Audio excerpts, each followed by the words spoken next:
Hi there, gang, and welcome to episode 23. This is a big day today. We've got Carol from I Tie the Knots Weddings with us. She's based out of Omaha. She is a wonderful human being.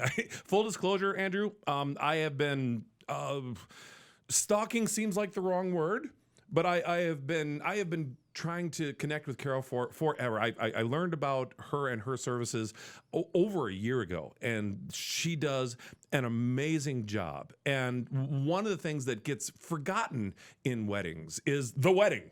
Yeah. And so we're going to talk about that. But there's a couple things that I wanted to mention first that I think are crucially important. First of all, today's new shirt day. Hey. I know. My wife went shopping. She's been watching the shows, and she's like, "You realize some of those shirts that you're wearing are like 1,000 years old, right?" I'm like, "They look good from here up." So, new wardrobe day for Sean. And since it's a serious topic, glasses, because I want to look intelligent. And I learned my lesson. So, last week, episode 22, we had Marissa from Arrowhead Photography on, right? And I tried an experiment with using my favorite, one of my pre-workout things that I use before I go to the gym, which is a focus enhancer, right? And you and Nicole, I think, very cruel and wrongly accused me of using something with excessive caffeine in it. And I clearly remember vehemently denying that. And what happened? After the show, I looked at the ingredients. And? There's a lot of caffeine. All right. Guarana, B12. All the All energy. the same thing. All the energy. But for the record, I was focused and sweating like I stole something. I don't know what it is. Maybe you did. Maybe you did. So this week, nothing but water. I have had none focused enhancers. So I might just start talking about the Smurfs, depending on my mood. I'm just saying there's a risk that you take. Other big thing before we get to the show, this is neat. New wedding show announcement coming up. We're doing one in January. Going to go back to the Waterloo Convention Center, January 15th. At the convention center. Registration is going to be opening up soon. It's not open just yet. We're kind of putting a few things in place for that. Check everything out at ourstressfreewedding.com. Just go to the wedding shows section of the site. And if you haven't registered with us yet, even as a user, as a couple, you can register for free right there. You'll be able to register for free at the show as well. But that's coming up January 15th. And the neat thing that we do with wedding shows is a little bit different than all of the other wedding shows that you've ever been to or that you're going to go to, is that our shows are vendor exclusive shows, which means there are only professionals from our stressfreewedding.com at this show. And we do this on purpose. We're not doing this because we're greedy and because we want, just our people seen. We're doing this because all of the wedding professionals that are on the platform, that are part of our stressfreewedding.com, have been fully vetted. They have been fully checked out by our staff, by myself, by Andrew, by all of us here to make sure they've got the right. It's the right factor. It's the why. What I look for is the why. When you're talking to like a photographer or you're talking to a DJ, I don't care about what kind of camera. I don't care what DJ program they use. I don't care what kind of lights they use. What I care about is why. Why are you in the wedding industry? Because it's the why that makes the difference. If you, as a wedding professional, are in the wedding business because you absolutely want to have your couple, your clients have the most amazing day, have just incredible memories, and create that beautiful, beautiful moment for the biggest day of their lives, there's your why. It's not because I've got a cool camera or because I've got all this music. That's not the right why. So all of the wedding professionals that are on our site at ourstressfreewedding.com have that why. They believe in kind of our big rule: what the couple wants, the couple gets. It's making their day perfect. And so by having just ourstressfreewedding.com vendors at a wedding show, we're trying to eliminate that gosh, I hope they don't suck factor. And when you go to a wedding show, if you've ever been to one before, when you walk in there, you don't know, because everybody can look nice. They might have new shirts on too. And everybody can look nice for that 2 or 3 hours at the show. And everybody can say nice things, but you don't know if that particular vendor is the kind of person that's going to return your phone calls immediately, is going to get back to you right away, is going to meet with you whenever you need a meeting, not just, well, you get this meeting on this week and then 6 weeks from now we'll talk and then 6 months from now we'll talk. No, that is not the right way to go about it. They are there for you to make your day as stress-free as possible. And any of the wedding professionals that you're going to find at an ourstressfreewedding.com wedding show have that why, have that desire, have that need to make your day amazing. So that's coming up January 15th. But let's focus on today. Let's bring Carol in. It's hello. Welcome to the show. There she is. Hello. It is so wonderful to finally sit down and talk with you in detail. She's coming in live all the way from Omaha. Thank you so much for taking the time for being here. Oh, it's my pleasure. You know, we were saying, at the top of the show, this, and even before the show, and you brought it up best, how the ceremony is really the most important part of the day, because if it is not for the ceremony, none of the rest of it happens. If it's not for the ceremony, you're just throwing a party. It's Right. an expensive party. The ceremony is the key, and yet it's been my experience in my 30 years in the wedding business that people are more nervous about the reception than they are about the ceremony. Like you said, it's almost like a second thought for them. Like you've got people who are just booking you now for this coming month or the month after because they forgot. Right. So, by not really putting that power behind it where it should be, because the ceremony is so crucial, they're almost selling themselves short. And one of the things that I absolutely love about I Tie the Knots weddings is that you are so much more than just an officiant. There's plenty of people out there, and this has always driven me nuts. So this trend has started, like we were saying before the show, like 2018 ish. Yeah. They were kind of getting away from traditional church weddings, or a percentage of couples were getting away from traditional church ceremonies and having, somebody from IDoWeddings.com. My cousin Bob he's got his officiant, and he's going to show up and he's going to marry us. And as long as he signs the license, $29.95, and you can do weddings too. So many officiants today are like, by the power invested in me and the $35 I spent on this website. And I don't know, maybe as a DJ hearing it 1,000 times, it's the crowd eats it up, though. Ordained by the church of beep bop boop. I'm like, come on, I'm a senior, bishop in the church of internet.com. I'm like, oh, come on. No, there is so much more to it, because when you're doing something like that, if you're going to have your cousin Bob just get ordained online because I do weddings or whatever it is, you are, honestly, in my opinion, you are taking away from such a crucial part of your day. And Carolyn, you would agree with me on that one, right? I do. They don't realize that their wedding ceremony is the threshold into the rest of their lives. And what we do is we help them create an amazing wedding ceremony that resonates with them and their families and their friends.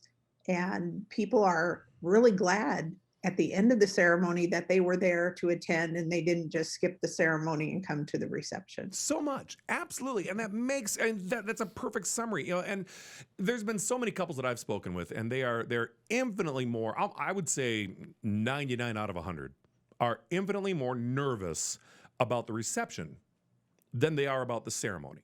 And I get it to a degree, because if the ceremony is at the simplest point, you get to practice.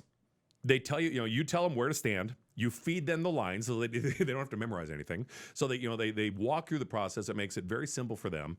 So it's a very kind of formatted, very simple thing. So they're not as nervous about the ceremony. And then the reception, there's all the wild cards, and there's 300 guests, and you've got the food and the music and the tea. There's all the craziness going on. So they're more nervous about that. So I think they naturally don't focus on the ceremony as much as they should. But you are 100% right.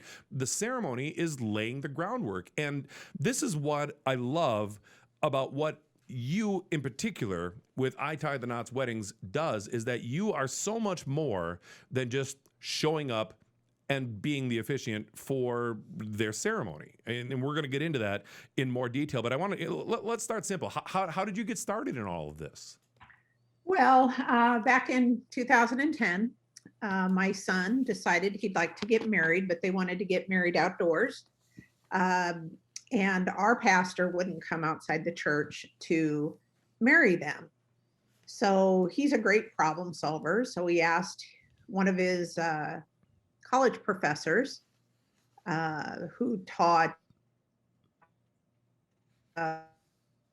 was religion. to come and do his wedding ceremony, which sounded great to all of us until we were sitting there watching and listening to the wedding ceremony and realizing, no, this was not the best idea. It was like having Uncle Bob do your wedding ceremony. Right, because they had no idea. I mean, they may know theology, but they did not know, how to take care of somebody's wedding.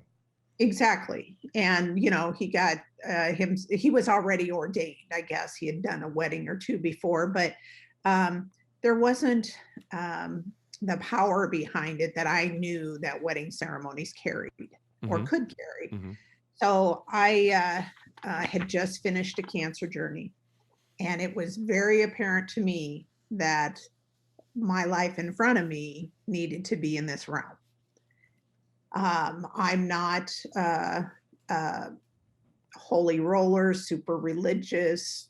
We raised our family Lutheran. We followed that line of theology. But sure, I'm open to civil ceremonies, gay, straight, somewhere between, whatever you are, whoever you are. We work with couples to create and design the perfect wedding ceremony script for their wedding day. And it's not by us just choosing to say things. It's by us working with the couple and letting them make the choices that they'd like to have in their wedding ceremony. And then all of a sudden, this beautiful ceremony unfolds, usually about 25, 30 minutes. And there's tears, and there's laughter, and there's joy, and there's excitement, and there's connection that they have never felt before until that moment. And every time I see a groom cry, it gives me goosebumps from head to toe. Right. And every time I look over and see Daddy crying Right. in the front row, it gives me goosebumps from head to toe. Well, it is such a beautiful moment. It deserves the attention that you're giving it. It demands the attention that you're giving it. So the seed was kind of planted in 2010 when your son got married. So when did you start? Well, so I knew right away.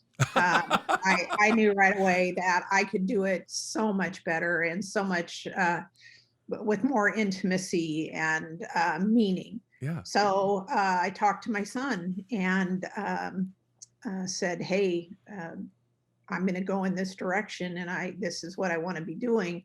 So I got myself some education and took classes and got ordained and put up a website. And my very first wedding was in my front yard. I live on an acreage.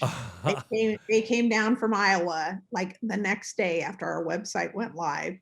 They came down from Iowa, got a Nebraska marriage license, got married in my front yard, and I'll never forget them. It was so exciting. And my husband was one of the witnesses, and my son was the other witness, and thus it began.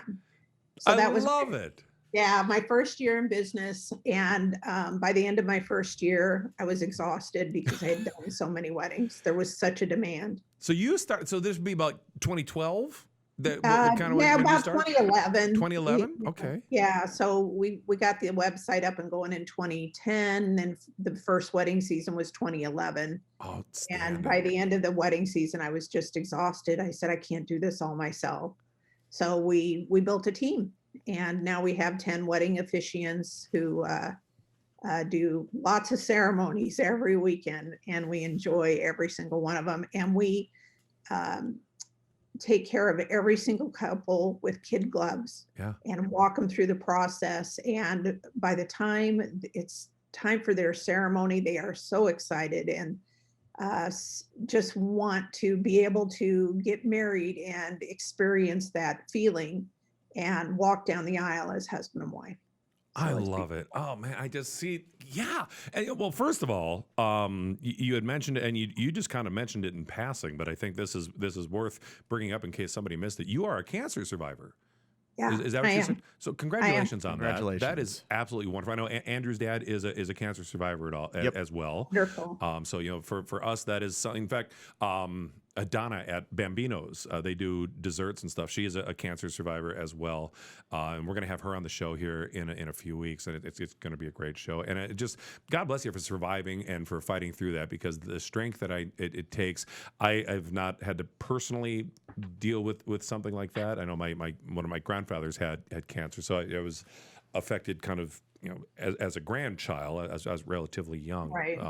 But to come out the other side of that and not only be stronger in what you're doing, but then to launch a business on top of that is wonderful. And so you grow from just you and the demand for that, and all of a sudden you're at 10 on the staff. And you had also mentioned that yes, you come from a primarily Lutheran background, but you don't let doctrine or theology, whatever you want to call it, you don't let that stop you. And you and I are on the same page with that, because I've always, I've talked to so many same-sex couples, and I always feel a little bit sad inside, because so many of them, when they first contact me for Alto Entertainment, they'll call up and they're like, "Hey, just so you know, it's two brides. I'm sorry," and they'll apologize.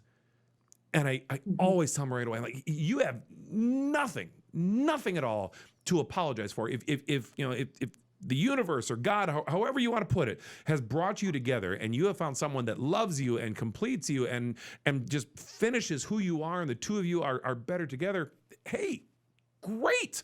Who am I to say anything on that level? Absolutely not. So I'm so glad that you're open to that. I think that's very important for people to know. And that kind of covers into kind of the next step that we wanted to talk about, is that your relationships with your clients.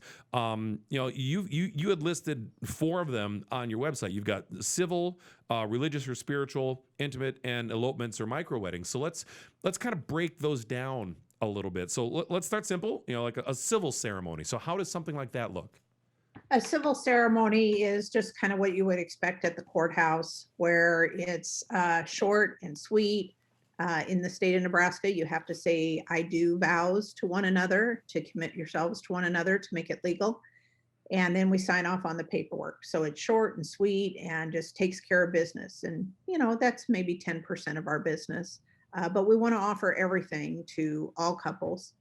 The next one you mentioned is our religious/spiritual.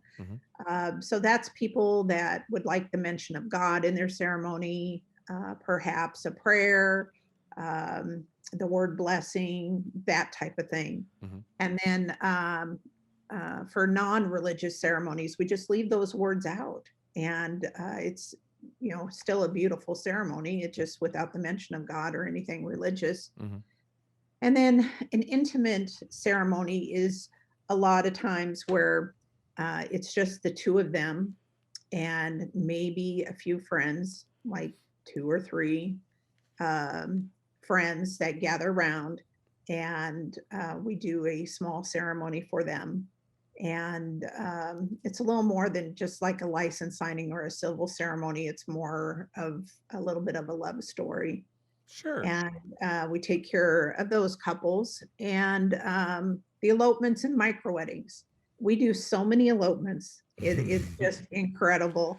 And I almost want to say they're my favorites. So are people, are they eloping to Nebraska? Or are they forcing you to go to, I don't know, like Hawaii or Mexico, something like that? Forcing me to go to Hawaii. No, I'm not a destination. Would you be willing to go if they insist, darn it, that you need to come with us to Maui? Yes. You're probably not going to. Okay. I just want to put that on the record so people are, in case you're curious. I'd be there. I'd even find you a photographer to come along. Right. As well. So let's talk about like the elopement side and the micro side, because that's kind of a relatively new trend is the micro weddings, and that elopement where they make it a little bit more intimate for either just themselves and a small group of friends, or themselves and a small group of family, and then they'll have like the big party or the big reception later, which I think is kind of cool. And again, kind of something that came out of COVID, but a positive thing that came out of COVID, because I think it gives people more of that intimate feeling where you're not like a lot of couples right now, especially kind of the age demo that's getting married, say from 22 to say 29, from what I found, and correct me if I'm wrong, Carolyn, but so many of them do not like being the center of attention. They're like, we just want to be. I know we're getting married, but don't put the spotlight on us. So giving them that option for that kind of that nice, more intimate feel like that, I think fits real well. So explain to me kind of how that works for them. Well, you're right. It makes them very comfortable to have a ceremony like that. So what we'll do is just decide on a location and a place, and it does require 2 witnesses. If they don't have their own witnesses, we'll provide them for the ceremony. And they're usually my family members, my husband, my daughter-in-law, my son, so it's even more intimate because it's my family. It's not the guy I found on the street and brought into the ceremony. And we let them exchange vows. We have them exchange rings. I'll play music. I have a portable PA system I bring with me, whatever they want. Sure. It's what we create for them. But we want to give them that magic moment to carry in their hearts the rest of their lives. Mm-hmm. I love it. That's wonderful. So when married in at a courthouse 33. Sorry, you I got married in a courthouse 33 years ago. Okay. I got married in a courthouse 33 years ago, and it was terrible. And when I started this business, I didn't want people to have that as their only option, which was my only option at that time. And so we make it a wonderful experience for them. I think that's great. So, kind of breaking down the 4 different options. If we just kind of look at kind of the starting point, so civil, religious, or spiritual, intimate, and then elopements and the micro wedding. When you're meeting with them, if you have a couple that comes to you and they're like, we don't know. We don't know how we want to do it. What is part of your process for kind of guiding them to one of those options or to whatever option best fits them? Maybe it's a combination of some of those where you do, like an elopement or micro wedding, but with the religious spin to it. Or, I'm sure you can kind of intermix some of those together. So how do you help couples kind of guide them through that process? Great question. What we do is called a scripting consultation. And we will put together a first draft with a questionnaire that we have had them fill out prior to their scripting consultation. We bring all those materials together and we go through each section one by one to find out what resonates with their hearts. So they might think that they want a totally non-religious ceremony, but then all of a sudden, they read something and they're like, I want that in my ceremony. So it just blossoms into whatever is in their hearts for their wedding day. And, a lot of people want to respect their parents and their grandparents, so they might throw a little bit in the ceremony now and then to keep everybody happy. But it's all customized and personalized. And we have unlimited meetings with our clients. So if they need 2 or 3 scriptings, we'll do that. If they need a couple extra consultations here or there, it's just part of our services. That is outstanding. Now, you had mentioned, you have a staff of 10 other officiants? Right, and office staff as well. Sure. So how does that process work? Are you personally as the boss? So you get to sign the checks. I know, I always joke, everybody that works for me, they're always nice to me twice a month. Payday. Otherwise, but, so are you personally involved with each consultation, or does each officiant that works with you, do they kind of step in and take over and kind of drive the conversation with each individual client, or how does that process work? And another great question. Thank and you. The answer is both. Okay. So initially I meet with every single client as the owner, and, I represent the company, and I talk them through what our process is, what we offer, our different packages. And then once they sign up, if I'm not doing the wedding, then they're assigned to one of our other officiants that they've chosen. They get to look through the biographies and choose who they'd like to work with. And then the officiant does step in. They don't write the ceremony, though. We do all that from our end. But once the script is done, we put that in the hands of the officiant, and then the officiant gets to know the couple through a meeting or two and reviewing the script and doing their rehearsal. So it's personalized that way as well. And I would assume that during like the scripting process, the couple has input and kind of direction on where they want to take things. I mean, you're there to kind of guide them as the expert, of course, but they have input as to how they can customize their whole ceremony. Everything along the way. They get to choose how the welcoming is done. If they want an unplugged announcement, what if they're doing something for unity, if they want to write their own vows, how do you want your kiss? We have all kinds of different ways for them to do the kiss, and that's the most fun part. You may now kiss your bride, you may now kiss the bride, you may now celebrate with a kiss, you may now seal your union with a kiss. It's just how they want to do it. Yeah. And the brides, let's say, are becoming more and more independent, right? It's not giving away the bride at all anymore. But it's not, some people are saying, no, we're not doing you may now kiss the bride. It's you may now celebrate with a kiss, or you may share your first kiss as husband and wife. So we want to honor everything. But there's a lot of traditionalists there that they want that you may now kiss the bride. Right. Some things will I think things will evolve in time, and you'll get kind of the trends that come with that, but there's still the traditional moment. It's like the dad walking the bride down the aisle. And I've heard there's been some talk over, message boards, and some people that have had things about, my dad's not giving me away, I'm not property. I'm like, no.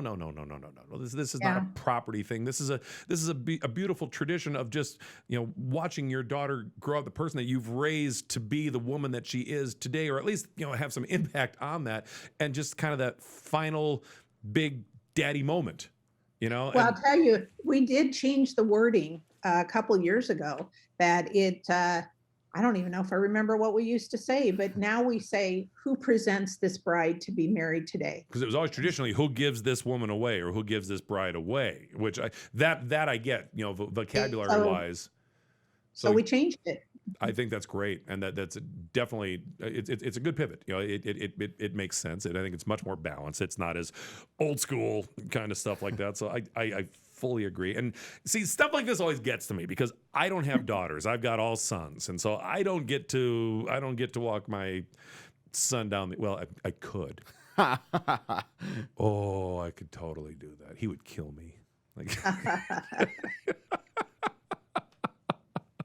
So we are at about our halfway point, and this has been a wonderful conversation so far. And I have so many more questions. I've got pages. We have pages that we're going to get into that we want to talk more about. But something that we like to do at OSF TV is we like to call it the Andrew moment. And Carol Lynne, I don't know if you've had a chance to experience this at any of their shows, but this is your big opportunity right now to experience in the moment live. So get yourself comfortable, prepare yourself. This is one of those life-changing moments. Ladies and gentlemen, 3, 2, 1, Andrew moment. Hey everybody, thanks for watching our Stress-Free Wedding TV. If you're just browsing your way through and just happen upon this video, make sure you hit that like button, smash that subscribe button, click the bell for notifications, and comment your comments in the comment section below. If there's something you want to see, some suggestions, future ideas for shows, just let us know. If you think I should have some more talking time, or maybe we give my mom another shout out. If you want more mom shout outs, let us know in the comment section below. Good. Back to you, Sean. Wait a minute. Huh? Wait a minute. What? The campaign. So do you want more? If you want Andrew to have more talking time, wait a minute. So was it your mom? Maybe. Or was it your lovely fiance that came up with that one? It was your mom, wasn't it? Maybe. It was actually Andrew's mom is the most famous person at OSF TV for never actually being on the show. Ever. It's like she's got her own fan club. We need shirts. Andrew's mom fan club. Is it coming out of my paycheck? And you're paying for it. She's your mom. So I think I could see it. It'll be blank because we don't have a picture of her. Yeah, you're a bad son. But it could just be the Andrew's mom T-shirt. You know, I support Andrew's mom. Just a blank T-shirt because we don't have a picture of her. We'll workshop it a bit. So comment your comments in the comment section Below. And you added a bell. Yeah. I like it. You can It's evolving. Click the bell for notifications, so every time we post a video, it'll go right to their phones. Hey, our stress-free wedding TV has a new video. Check it out. Genius. Do other people on the YouTubes know this? Yes. Really? Yes. I have to work on that. You should hear how the 9-year-old say it. It's like, yeah, click that subscribe button and the bells for You know, yeah, the 9-year-olds who have 1 million followers right. like, oh, we're almost to 100. Nothing like getting our butts kicked by 6th graders. That's all right. Hey, we are talking to Carol Lynne from I Tie the Knots Weddings. She's out of Omaha, has been in the business for coming up on 13 years. She is just an extraordinary human being. And I want to get into more, and we covered a little bit about it in the first half of the show. But I'm curious on your thoughts. You know, like we had mentioned earlier that we kind of noticed the trend shifting, say about 2017, 18-ish, that more and more couples were going away from the traditional church wedding to more of having someone like yourself at the reception itself, or at, you know, maybe at a park or at a special place. Why do you think that has been changing more and more? Why do you think that trend is growing? Well, I know why it's growing because I keep tabs on that, and it's because of the generations are not so enthralled with organized religion. And it's not that they don't believe, and it's not that they want to keep that out of their life. You know, they're not all atheists, right? But they just don't. They're not part of organized religion. So it's also because it's become more acceptable to get married at your venue. 10 years ago, you know, it was still kind of, oh, you're getting married at your venue. Oh, but yeah. No, that was totally kind of way out of right field for something. And I would say even less than 10 years ago. I mean, I would say, look, within the past, if we don't count COVID, because 2020 just doesn't count. Doesn't count. But even, you know, I would say 5 or 6 years ago, even that was still kind of a rarity, except for like some of the venues that were really opulent. You know, you get some of the really, really like the super pretty venues, kind of stuff like that. But now, I mean, people are perfectly comfortable having their ceremonies in, you know, if they're having their reception at the VFW or, you know, at the family farm or something like that. It's becoming much more prevalent throughout the entire event, for the whole wedding event. Yeah, that's why I said, you know, it's just more acceptable now. The only time that I really see couples struggle with it is when their families are Catholic, and they're both Catholic or one Catholic, and you know, getting married outside the church is challenging, and the grandmas just aren't happy with it, but they go ahead and do it anyway. And when we can present a love heartfelt ceremony and put some religion in there for grandma, it just resonates with them and they're happy with it. I love that. So I'm going to recap that. We're part of the solution. I'm going to recap that for just a second because your screen kind of froze. The internet got goofy on us. So what you're saying is that, you know, and I grew up Catholic, so I get it. You know, the Catholic especially, the Catholics especially like the more traditional feel. So you would get a little bit of pushback, but what you were saying, just to kind of recap that, and correct me if I'm wrong, please. The way that you present your ceremony with that religious side to it, that even by the end of it, the more traditional Catholics, the grandmas are like, you know what, this was a beautiful moment. That even you win them over, is what we're saying. Right, we do, and they come in as skeptics and leave. They leave feeling that it was a beautiful ceremony. Perfect. I love that. That's wonderful. So one of the things that sets you apart from almost every other officiant that I have met, and I have met quite a few of them, is that you not only do the consultations, and we talked a little bit about that, your kind of scripting process as you walk them through that. Let's dive in a little bit deeper into that because you take it a step farther with offering premarital classes, which I think is fantastic.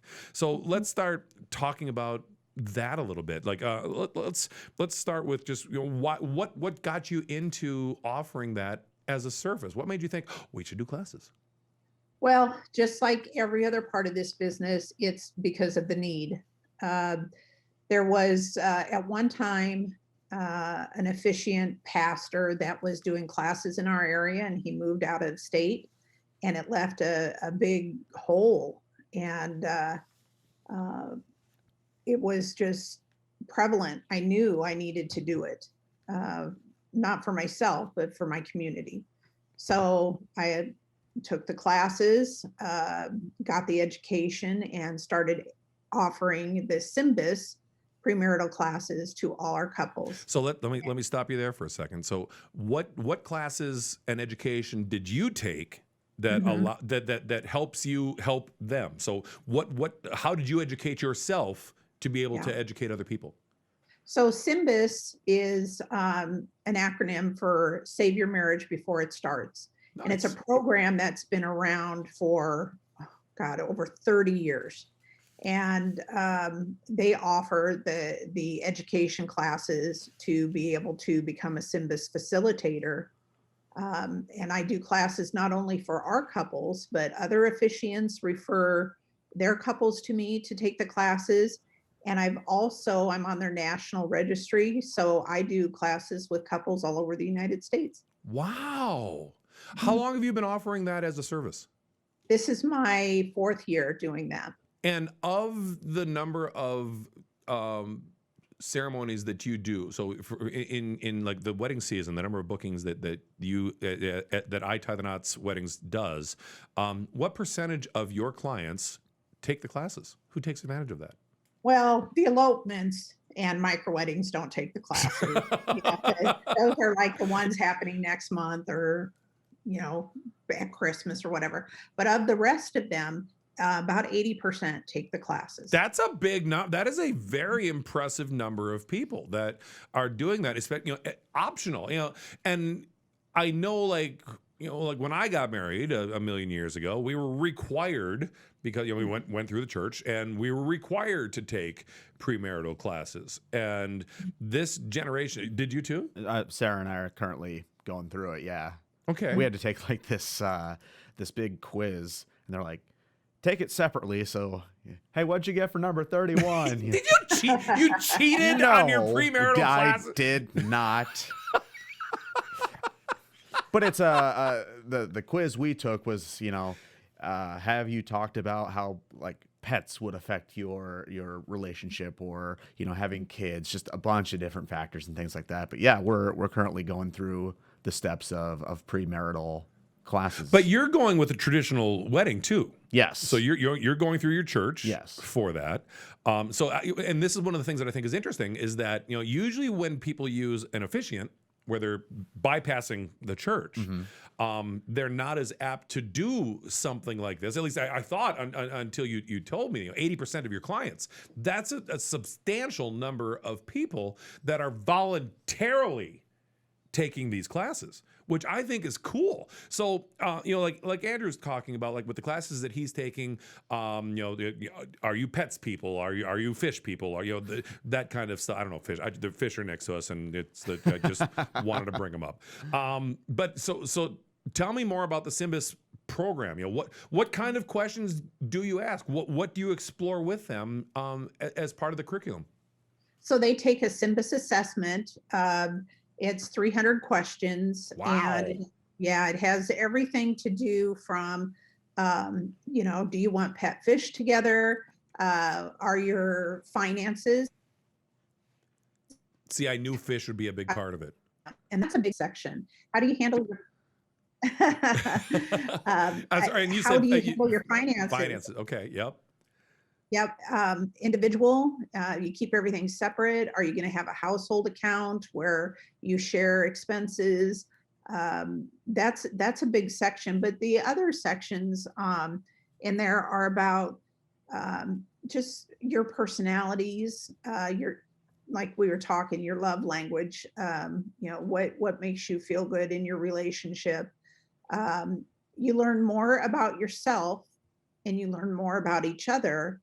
And then we put those together about how you're going to gel together, and where are your pain points, where are your strengths. And by the time we're done with that, and we share the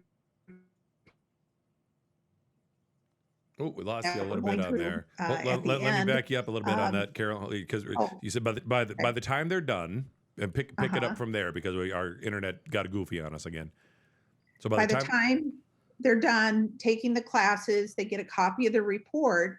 We've planted all these seeds and now they can grow. And we encourage them to review the report yeah, themselves as well. And then it grows. And so the statistic is anybody who chooses to take classes, whether it be through the church or somebody like me or a licensed therapist that they're seeing, they are 31% less likely to get a divorce because they have that understanding of the relationship early on, and it brings so much strength to it. So if we're looking at over 50% of couples getting married today will be I divorced, think it's and at it's generally 52. Yeah, within 7 years they'll generally be divorced. And nobody goes into this thinking, well, heck, if this doesn't work out, we'll just get divorced. right.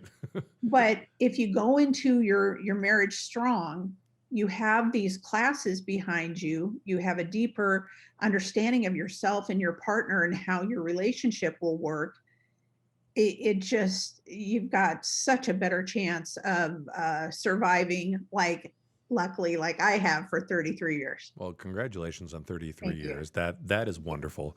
And you're so right. And it seems like, and I don't want to go down this road too far, because we could do a whole show on this. Yeah. But it seems like in society today we've kind of reached the, it's, I don't want to bring like Tinder or dating apps into it, but we've reached the kind of the swipe right society, right? So even with marriage, he's like, okay, today, it's been a year. Ooh, this is hard. Swipe right. Right. I'm done with this marriage. I'm going to move on. And you do run into people that sadly have that perspective. They have that kind of thought in their mind. So by taking a class like this and going through that questionnaire like that, by giving yourself a 31% better odds of success is a substantial number when you look at it from that perspective, where we have such kind of a throwaway mentality with so many couples. So I think that's awesome. So I have a question, because I'm curious on your opinion as both A, somebody who's been married for 33 years, and B, somebody who teaches this, because I know where I stand on it, and I'll do my opinion second on it. But you had mentioned finances, and I know one of the big things that leads to divorce is finances. There's so much stress when it comes to money. So in your opinion, and again, this is just your opinion, do you think couples should have a combined account? Do you think they should have individual accounts? And why to either answer? Yeah.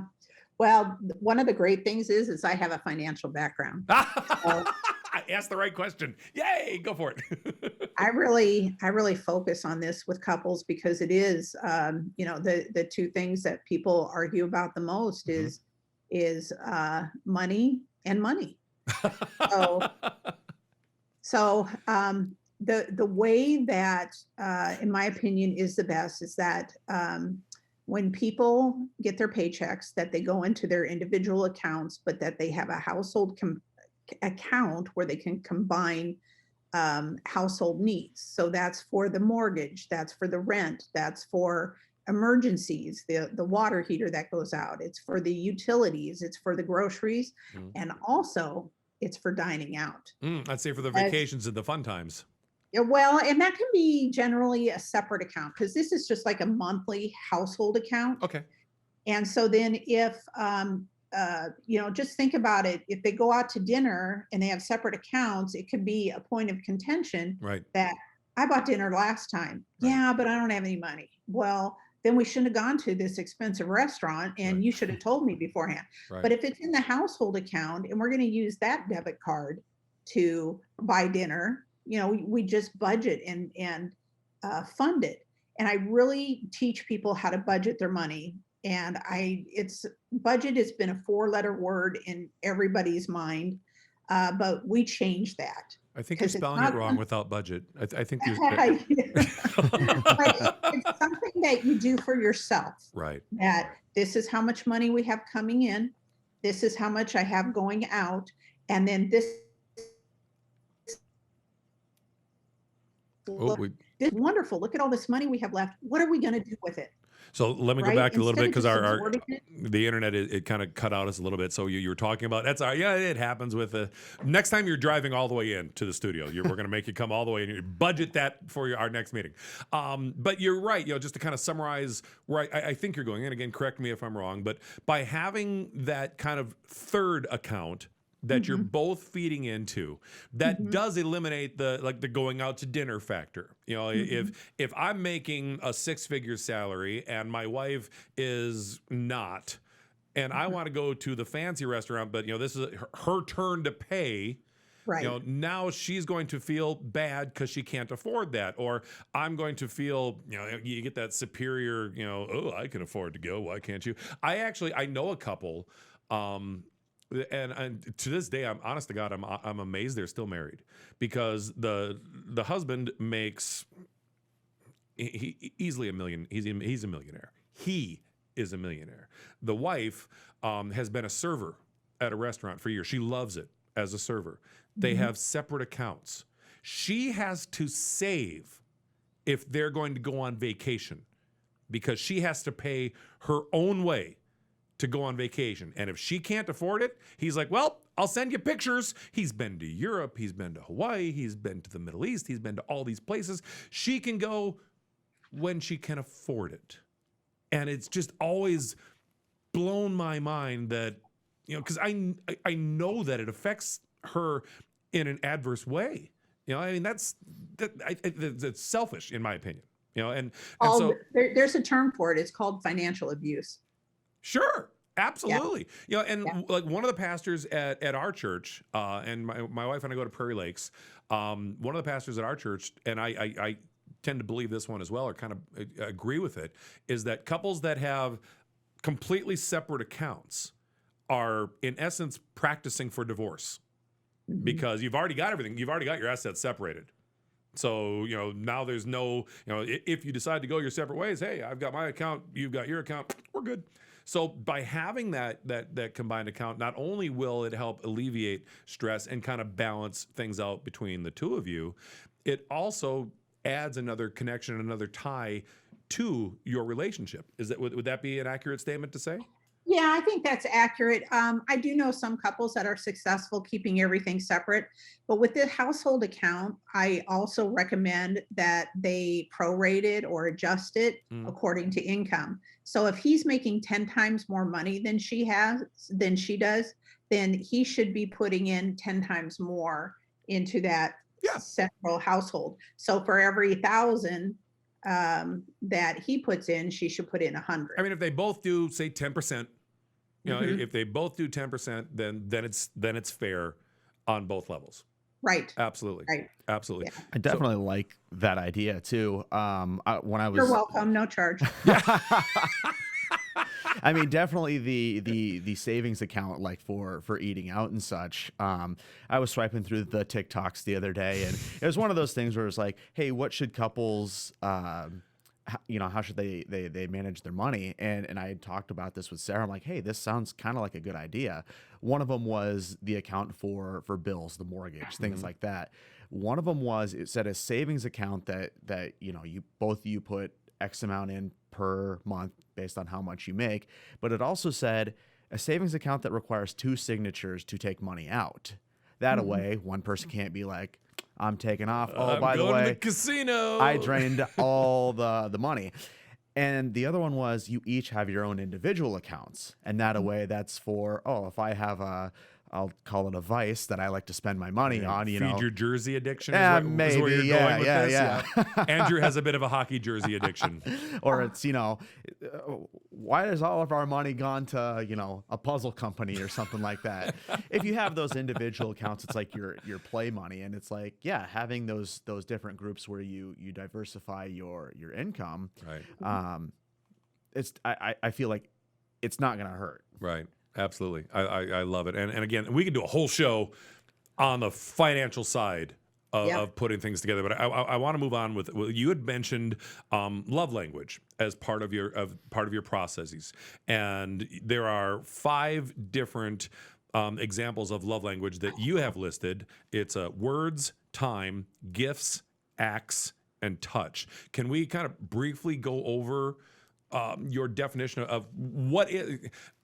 maybe I'm just old and missed it, or maybe I'm not all that bright, but I had no idea that the term love language existed and that there were different kinds of love language. Can you explain that just kind of briefly for us?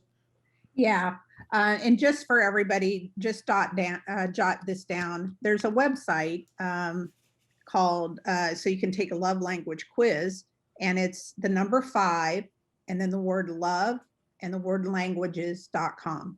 So go take that quiz. I don't have anything to do with it, but it's really cool to take it and not a sponsor. Not a sponsor. To learn about your love languages. And the first one is the words. So it's words of affirmation. You want to let your partner know positive things,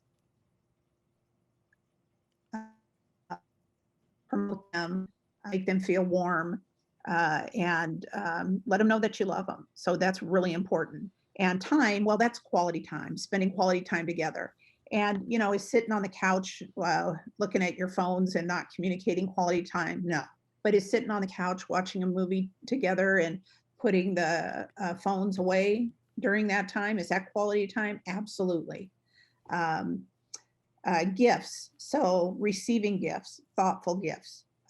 Some people really like it, like on Valentine's Day, if you get them something special. Doesn't have to be big, doesn't have to be a diamond ring, just something to acknowledge that day and that it's special. So thoughtful little gifts. Acts, well, that's acts of service. That's saying, honey, I want to vacuum that carpet. Okay. Worked really hard today. Let me do that for you. And it's just ways to show each other that you care about each other and you understand when the other one's tired or, doing everything. I work with some couples that, well, I don't do any housework inside. I do all the landscaping and mowing. I'm like, well, great. What do you do after October? It's like, it's the same thing. So it is important that chores are shared and not just left for one person. And then touch, physical touch. It means like holding hands. Sure. Or sitting close to each other, hugging, kissing, being next to each other, holding hands, walking down the street. Those are all real important things to stay connected to your partner. So if we remove those from a relationship, then it gets really stale. Sure. And I think from what you're saying is that then one of the important things that couples can take away from this is learning what your partner's love language is and learning what yours, because you may be communicating, if you are someone that, like gifts is your love language, but your significant other is someone that needs more affirmation. They need to hear, "Hey, I love you. Hey, I appreciate you. Hey, it's great to see you." You give them gifts, and you're thinking, "Oh, flowers, or here's something shiny, or whatever it is." You think that you are sending that love message, and they're actually not hearing it because they're speaking on a different level. Is that accurate? It is. And this quiz takes 5 minutes or less to take on your phone. And then you print it out and you save it, you print it out, and then you read it and you learn about yourself because maybe you don't even know. And then your partner reads it and then you read it together. and kind of understand. And that's just a seed that's being planted. You can't expect that to change the next day, Right. but you can't change anything until you know about it. Right. So as we Absolutely. learn about it, then we can grow. Well, and it's a great starting point for, especially, factor in any couples that are watching this show that are, using ourstressfreewedding.com. They are going through the process of planning the biggest day of their lives. So they're going through, at the early stages of a relationship, one of the most stressful things you can experience right off the bat, right out of the gate. I mean, that's one of the reasons why I started ourstressfreewedding.com, is because we want to eliminate some of that stress by finding the right wedding professionals to help make your day less stressful, because it becomes very overwhelming to couples immediately. And so you're immediately adding a whole new level of tension where you didn't have that before. So learning things like love language, and go to 5lovelanguages.com if you want to check it out. The number 5lovelanguages.com, not a sponsor, as Andrew sadly pointed out, but if they wanted to be a sponsor, we'll let them. We got a spot for you, right? We'll put them right on the sign. You bet. We can be like a NASCAR car. We'll just have stickers everywhere in the background.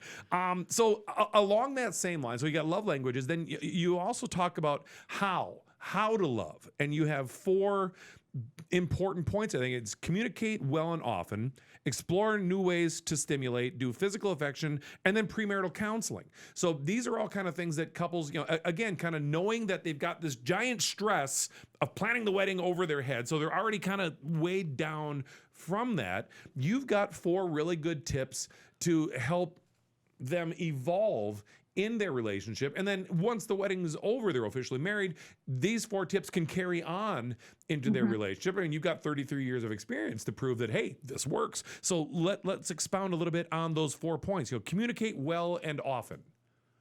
So communication is the lifeblood of your relationship. If you don't have open and honest communication with your partner, it's just, you'll struggle. So if you make a commitment to one another to love, trust, communicate openly and honestly, that is really going to be your first big step. This is where you find out when people say, oh, marriage is work, and you don't know what they mean. This is what we mean, that you're going to work hard to communicate well and often. Also, explore new ways to stimulate your mind. Oh, darn it. We keep freezing up on that. So you want to try new things. You want to explore new ways to stimulate your minds and your bodies. So you don't want to get stuck in a rut. Stuck in a rut. Routine. Exactly. And physical affection, hold hands, like we were talking about, hug, kiss, let the other person know that you love them. Without being clingy. Don't be clingy. And then the premarital classes, it just gets you off to such a great start. And like I said, whether it's through me or a church or licensed therapist, whatever it is, just do the investment, the investment of time, a little bit of money, and it'll go a long, long way. Well, you're investing in your future together. Oh my gosh. I mean, seriously, we could take this show for hours. I mean, we could have you on weekly and cover each one of these subjects in so much more detail. And we're definitely going to have you back on soon, because there's so many things I want to dive into, but I don't want to take up too much of your time today. So just kind of summarize just a few little things. Overall, what can a couple expect when they reach out to your business, when they reach out to I Tie the Knots Weddings out of Omaha? What can they expect? The main thing is professionalism, and that they've reached out to wedding pros who will take care of them, walk them through the process. With our experience, we take away the stress and make it easy for you. Enjoyable. It should be enjoyable. It should be easy. There shouldn't be any struggles, and we just have a really defined process to make it fun and wonderful for you to work with us. I have been wanting to have her on the show for so long. This is serious. This is such a great conversation. Absolutely. I love this. Okay, so obvious question, and I think you've answered it throughout the entire hour, but it's on my list, and I ask everybody, why? Why are you in the wedding business? Oh gosh. We're going to need another hour, right? Right. I'm in it because it matters. Yes. And to be the one person that unites a couple in matrimony and to be in that space for that amount of time is the most amazing feeling I get. And I get to relive it several times a week. Yeah. It's so enjoyable and it matters. It just makes a difference. And I wanted to mention too that one of the greatest things I do is I work with hospice couples that need to do services right away, and we offer our services complimentary to hospice couples. Oh my gosh, that's so sweet. That is so cool. So, and not to go too far, because again, this could be a whole nother show, but my wife was, I want to get her a t-shirt. I'm going to make this light because it needs to be light for a second, but my wife was on hospice for quite some time. And I want to get her a shirt because she graduated off of hospice and is actually doing better in health. But I want to get her a shirt that says, "Hey, I graduated hospice," because usually by the time you get to the hospice level, there's not much of a graduation. It's more of an ending. And so I'm going to get her a shirt that says, "I graduated hospice." But that is a beautiful service. And I think that is absolutely wonderful. I think you're getting ahead of me because my other favorite question to ask is, what's your favorite moment? And now, you see, this is going to be an interesting answer because I'm going to preface this, because when I talk to DJs or photographers or caterers or venues, all of us kind of see the reception side, right? And there's a million, first dance and parents' dances and first looks and, all of these, cake cutting and all of these big moments that we get to see at the reception. So you are specializing on one aspect, probably the most important, well, not probably, the most important aspect of the whole day, because without you, none of this is happening anyway. So I'm really curious on your answer. What is your favorite moment in your job at a wedding? When I turn the groom around to look at his bride for the first time when she's walking down the aisle and he starts to cry and he didn't know he was going to. I got goosebumps just telling you that. Seriously. Yes. Mhm. Yes. Yep. A lot of times when I see that, I see the change. He just went from a boyfriend and fiance to a husband and eventually a father in that moment. So much. I remember watching my wife walk down the aisle with my father-in-law. And we had, we got married in the same place we had our reception. And watching her walk down the aisle, I will never forget that moment. It is absolutely clear as a bell, every moment. And then to add a spin to it, which she's going to kill me for telling this story, but it fits. So during, as guests are arriving before the ceremony, I'm out front and I'm greeting our guests as they arrive. Right? My beautiful bride-to-be is in the back room with our wedding party and all of my drunken friends, the groomsmen. So they are feeding my beautiful bride the occasional little shot, a beautiful flask of 15-year-old scotch, nice white wine. So my wife's got a pretty healthy buzz. So she, watching her walk up the aisle, and I do have tears in my eyes. There's a picture of us. In fact, it's in my office. It's behind the cameras there. There's a picture of us that our photographer captured, and it's her and I forehead to forehead, and we're holding hands. It's right before the ceremony, and I've got these big tears in my eyes, and she's got this big, just giant grin on her face. And my first thought was, oh man, she's really just, digging this moment. And she leans in, she goes, "I am so buzzed right now."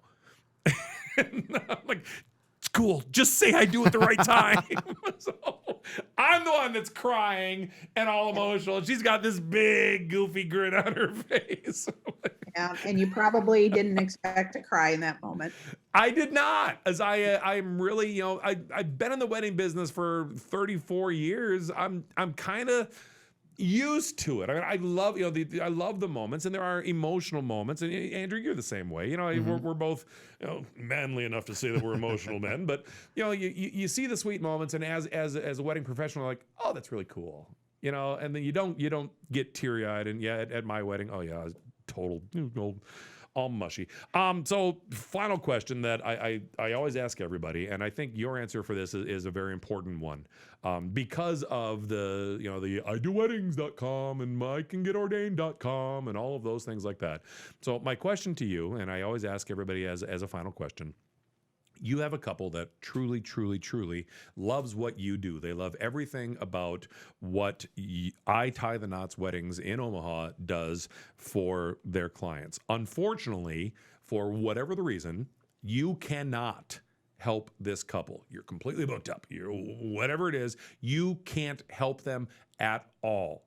You still want them to have an amazing day because you are a professional at what you do. What guidance do you give them to look for in their officiant that isn't you?